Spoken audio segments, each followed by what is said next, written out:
This episode contains graphic descriptions of crime scenes which may be disturbing to some listeners.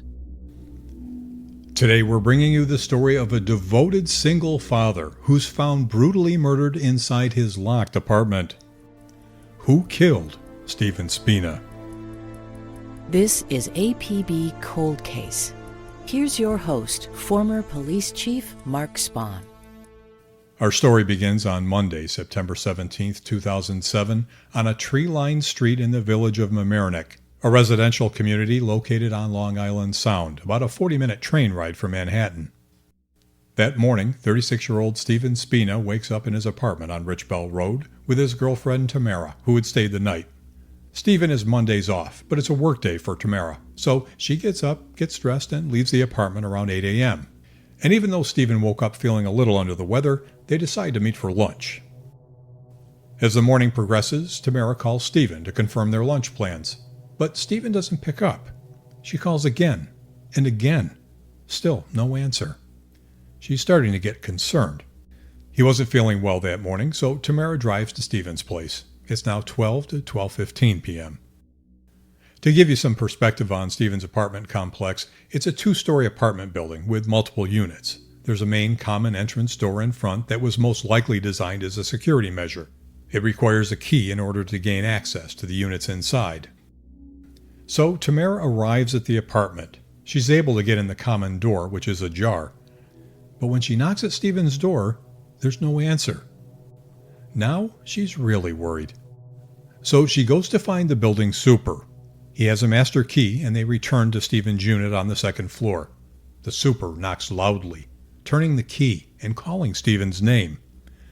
As the door swings open, they get the shock of their lives when they see Stephen laying on the floor, motionless, in a pool of blood. Tamara rushes over to him and starts attempting CPR, but the super realizes it's too late. He pulls her back away from Stephen's body and out of the apartment and calls police.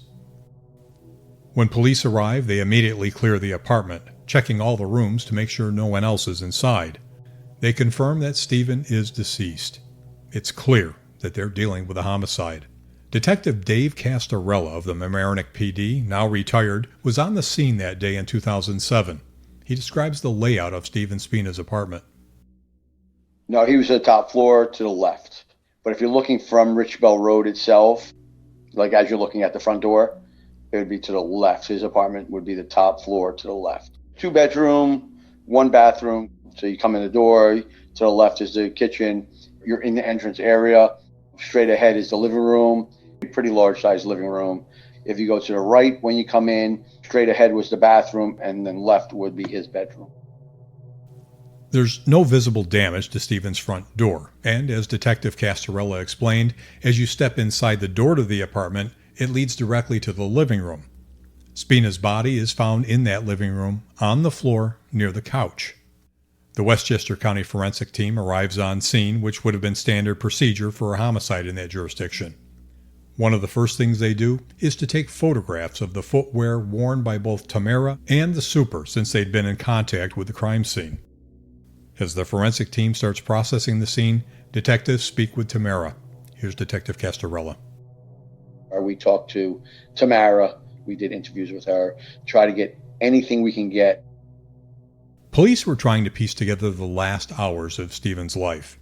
Tamara and the building super were both cooperative. Tamara was obviously devastated as she described that morning with Stephen, leaving for work, not being able to reach him, and finding him on the floor. Detectives canvassed Stephen's complex, knocking on every door.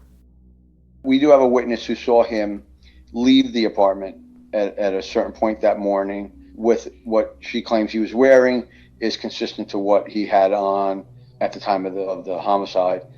I'm going to say around 9:30-ish, she heard him come down the stairs and saw him walk out. So her window would be to the left of the entrance of the door. So she heard the door go open outside and saw him walk by, which he walked towards the parking lot where he would park his car. She does not recall him going back in or anything, so she wasn't sure. She wasn't really watching for him. Why did Stephen leave his apartment that morning? What he did when he left, we still haven't really been able to figure out what his reasoning for leaving was. Was it to meet a person? Did he have a conversation? Did he have a fight with somebody else in the parking lot? Did something occur? Did he go back to the apartment? And these are theories, there's nothing that backs it up. Did he go back to the apartment and somebody followed him back up who he knew and wasn't expecting to happen what happened, obviously, and just knocked on the door, and he opened it because he knows who was that person that was going to come to the door that he just had a discussion with. So from the neighbor's account, we know that Stephen stepped out of his building to do something at around 9:30 a.m. The neighbor sees him walking away from the apartment complex, but doesn't see him return. But obviously we know that he does return at some point before noon. Police also canvass the surrounding neighborhood. I hit all the buildings next door. We had I saw a van there with a person, different type of people in it, but nothing really solid. We did that initially, the general interviews of the buildings, really the 2-3 buildings next to each other, to see if any of the families, any of the residents who may have been home at the time. Numerous times I did those buildings, and nothing of real value. No cameras in the area, 0 cameras in the area. When news of the murder spread, people in the neighborhood couldn't believe it. But it wasn't just the community that was shocked by Stephen's murder. The police department was as well. You see, Spina was active in local sports like baseball and softball. He was an umpire and regularly played with some of the officers on the Mamaroneck Police Department, including Detective Castorella. So when Castorella starts to do a deep dive into Stephen's life, he was already a step ahead because he knows him. In fact, they were friends. Here's Detective Dave Castorella. I know Stephen very well. Stephen's a friend of mine, a very, very good friend. I mean, we played ball together. Him and my sister are good friends. They went to high school together. And as it turns out, Stephen had recently been, let's just say, he'd been dealing with a few issues in his life, and he had, on more than one occasion, approached Detective Castorella for some advice. So Stephen worked for the post office in the nearby town of Larchmont. He told Castorella that he was having an issue with a village worker in Mamaroneck who happened to be a mutual acquaintance of both of them. Here's Detective Castorella. This is where it gets a little convoluted and a little tougher to kind of figure everything out. So Stephen came to my house sometime in August, maybe September. His car was vandalized. He had some tires slashed. He believed that it was a joint friend of ours who we're all friendly with, who had come to his house and wanted to fight him because he had thought that Stephen was making advances on his girlfriend. So he came seeking advice from me as a police officer, as a detective, like, what should I do? What do you think? I sent him to the town of Mamaroneck to make the reports. Unbeknownst to me, though, there were also things being done to his girlfriend's car that kind of Stephen left out to me. That was happening in the village of Mamaroneck, which I did not find that out until after we were into the case and we're speaking with Tamara. And then she told us about her vehicles. Following Castorella's advice, Stephen made a police report for the slashed tires. But in the report, he said he had no idea who could have vandalized his car. So it appears he wasn't giving anyone the full story. Now, by all accounts, Stephen was a great guy. He was a devoted single father to his daughter Skylar. He was a good brother and son. He was handsome, charismatic. He had a wide circle of friends. And Stephen also had a thing for the ladies. But Stephen liked to keep his private life private. Again, here's Detective Castorella. Stephen definitely had a promiscuous past. He didn't want other people to know his secrets, so to speak. He was not a bad guy in any way, shape, or form. He was a good person. He just liked his women. If Skylar was around, his daughter was around, there was never any women around. And I think that kind of becomes an issue for women, too. I asked Detective Castorella if the Mamaroneck village worker that Stephen was having issues with had any connection to Tamara. Could he have been the one who damaged Tamara's car? It was like Tamara and this other person really weren't connected. The joint friend weren't connected. It just served no purpose to go after her car, and she had moved her car a couple of times. So you really had to look for her car. The person who was doing that damage had to know where she was putting her car, know what car she was driving. And I believe her car was damaged on 2 separate occasions at 2 separate locations.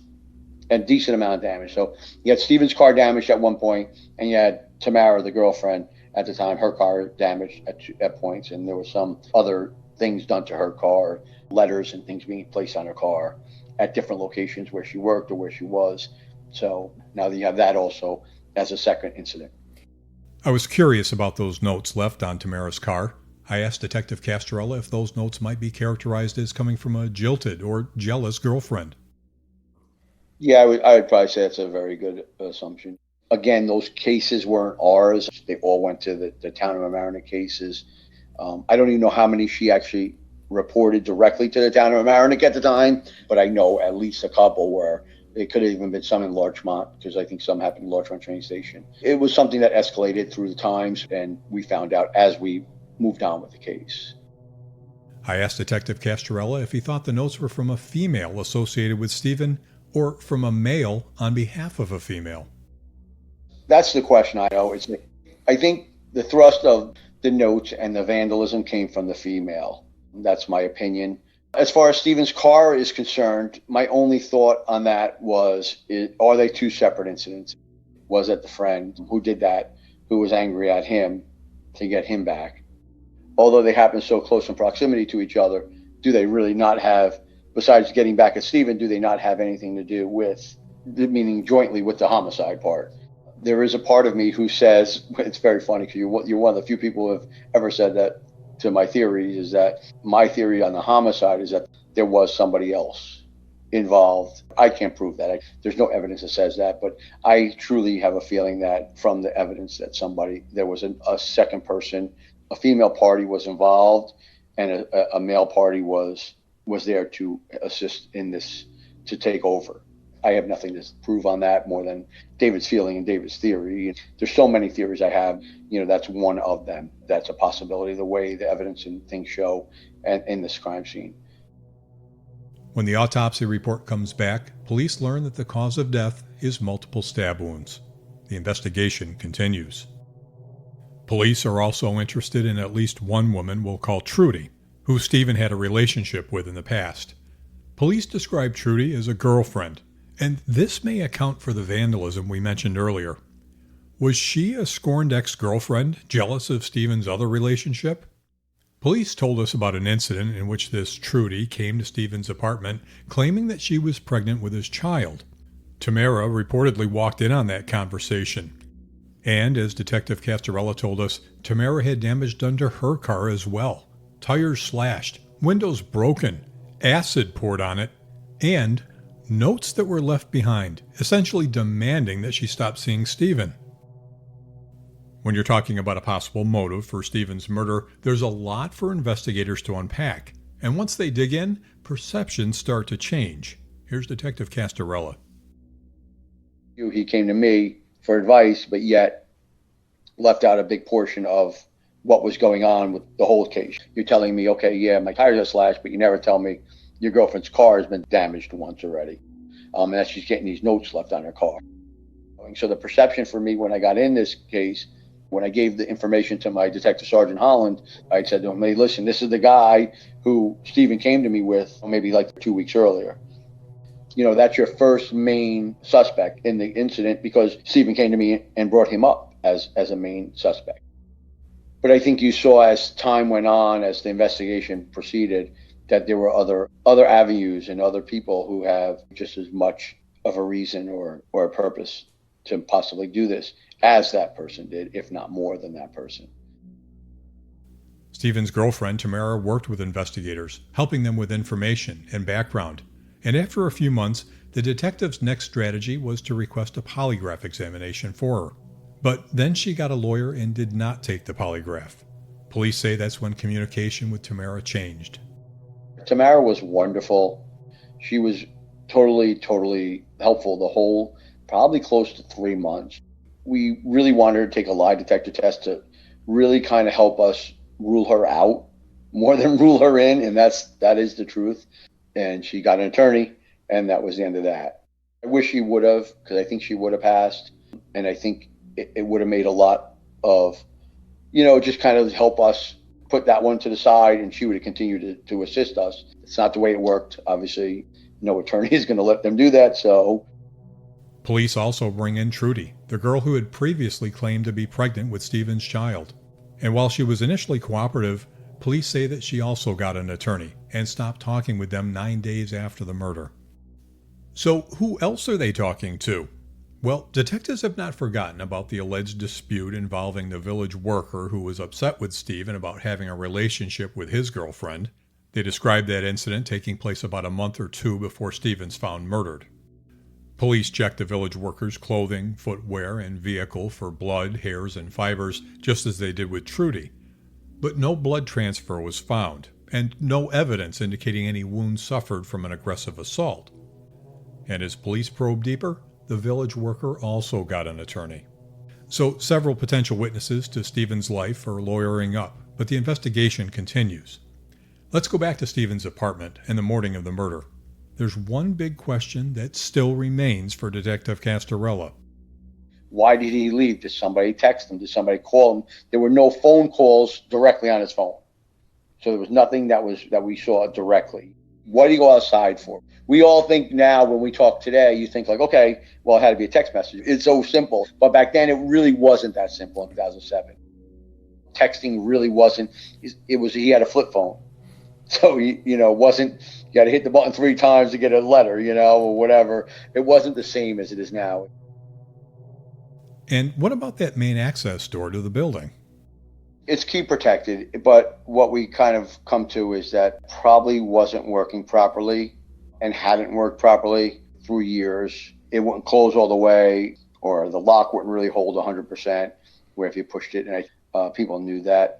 It did lock on certain occasions, and it wouldn't lock on others. If you remember, when Tamara went to the apartment that morning to check on Stephen, she had no problem getting in that main front entrance. So access to that door wasn't a problem for the killer either. What else is the crime scene telling police about the murder? We believe it happened. From the evidence, it definitely happened right at the door. It doesn't look like there was any other scuffling in the apartment at all. To where his body was found, to where the evidence kind of shows is he kind of got surprised as he opened the door. Police describe it as a very bloody scene. Stephen was stabbed several times, but the only blood profile they find is Stephen's. He did have some defensive wounds on his arm and thigh, leading police to theorize he was ambushed at the door as he's trying to protect himself. But those wounds did not kill him. It was the stab wounds to his chest and back that proved fatal. There was no murder weapon found at the scene, but one thing that police do have is a bloody footprint, possibly a boot print. They know that it's not Tamara's or the building super's, and it doesn't belong to any of the responding officers or EMS. Police are not releasing any other information about that print. I spoke with Lieutenant P.J. Trujillo of the Village of Mamaroneck PD, who's currently in charge of the case. I asked if their suspect is male or female. They think it's a male. Lieutenant Trujillo told me that Stephen Spina was about 5'10", 130 pounds. But because of the violence of the crime scene and the number of stab wounds, which police are not disclosing, they feel it was someone who overpowered him. We assume that Stephen opens the door to someone that he knows, right? Because the door was locked when Tamara gets there with the super. But it's safe to say that the door was opened by the victim, Stephen, to someone that he knew. As he opens the door, we assume that the assailant now comes in, ambushes Stephen. Stephen has some injuries to the left side of his body, so you're assuming the attacker is right-handed. It looks like Stephen, in a way, protects himself and kind of puts his arm up and his leg up, then falls to the ground, and the left side of his body is exposed, and that's where some of the wounds were. It's obvious that Stephen was fighting for his life. And Dave Castorella thinks there could be more than one person involved. I think it's a little combination of both. I don't know what they'll come up with physically on it that will solve it. Hopefully they get something out of that. But as we said earlier, I think more than one person knows. I don't think it was done by a single person, just my theory. So I'm hoping that eventually somebody gets in trouble somewhere along the line and decides, okay, well, I got this to give away to get me out. You hate to say that, but I think that's going to be our ace in the hole, is that you have people talking about it, that more than one person. The arms of this case went so far, so deep with different people who Stephen had relationships with, that it makes it very difficult to narrow it down. Detective Castorella is retired now, but he'll forever be connected to this case. He wants justice for his friend and for Stephen's family. And all these years later, he still checks in with Stephen's daughter, Skylar, from time to time. Skylar and I had known each other for a very, very long time, but our first time we really got to see each other. Obviously, this made it a little more difficult. Being part of the case, I think, was tough for her. But we saw each other maybe 8 months ago. We all met at the police station. You know, we had a meeting together, went over some stuff. Now that she's more of an adult and could talk about more of what actually went on than just her hearing the child version of it. So it was really nice to see her. It was, I think it kind of helped. It helped me more, I think, than it helped her, but it was nice to see. I mean, I've known, like I said, Steve and I played ball together when he had Skylar. You know, she'd come down to our ball games. He played on my team. I had sponsored a softball team with a company I owned at the time, and Steve played, and Skylar would come down as an infant with her mom. And yes, I've known them quite a long time. We also spoke with Stephen's daughter, Skylar, about the detectives who worked her dad's case. Rich Carroll and Dave Castorella. Castorella was one of his best friends. Within this year, and I spoke with Dave, and they were the two detectives who were there and found his body. By all accounts, Stephen was an involved father, and he remained on good terms with Skylar's mom. Skylar would spend a couple nights a week with Stephen in her own room at his apartment, and he was very strict about not having any girlfriends or guests over when Skylar was there. And when Skylar was at her mom's, he'd always check in on both of them to make sure they were okay. They were great friends. My mom described him as one of her best friends. Skylar said that her mom was always open with her about what happened to her dad. My mom never hid anything from me. So she's a very open and honest person with me since I was very little. Her way of explaining it at first was, she said, "Daddy's hurt, somebody hurt Daddy." And I thought he was at work, so I was like, "Oh my God, we have to go see him. He's at the hospital."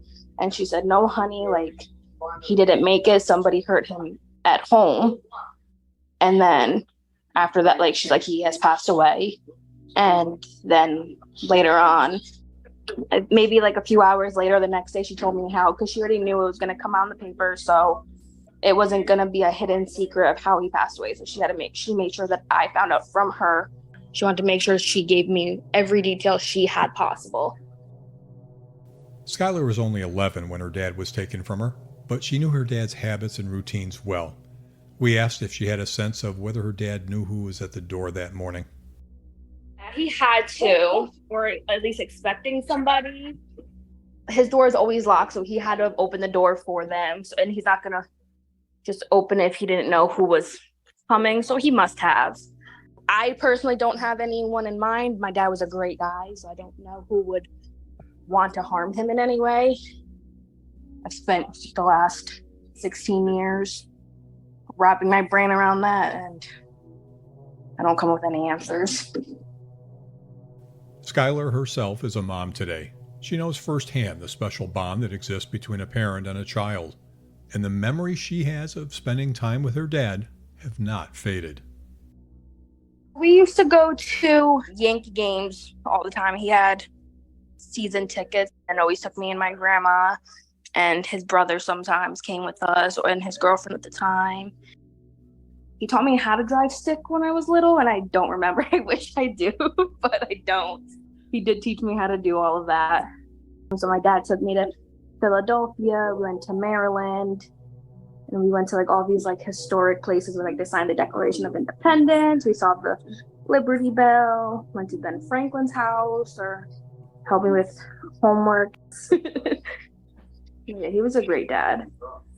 I just hope someone comes forward, really.